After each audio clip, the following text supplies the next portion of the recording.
আসসালামু আলাইকুম। আজকে আমি খুবই মজাদার একটি ফাঁকিবাজি রান্না করব, সেটা হলো ডাল দিয়ে ডিম। আপনার ব্যস্ততম দিনটিতে এই রেসিপিটা করে ফেলতে পারবেন। একের ভেতর দুই, দুটোই হয়ে যাবে, ডিমও হয়ে যাবে, ডালও হয়ে যাবে। চলেন রেসিপিটা দেখে আসি।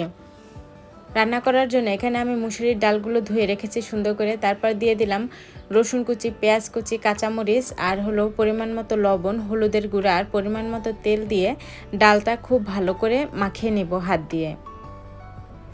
মাখানো হয়ে গেছে, এখন এর মধ্যে পরিমাণ মতো পানি দিয়ে দিব যাতে ডালটা সেদ্ধ হয়ে যায় আর এই পানিতে রান্না হয়ে যায়। আমি পানিটা একসাথেই দিয়ে দিয়েছি।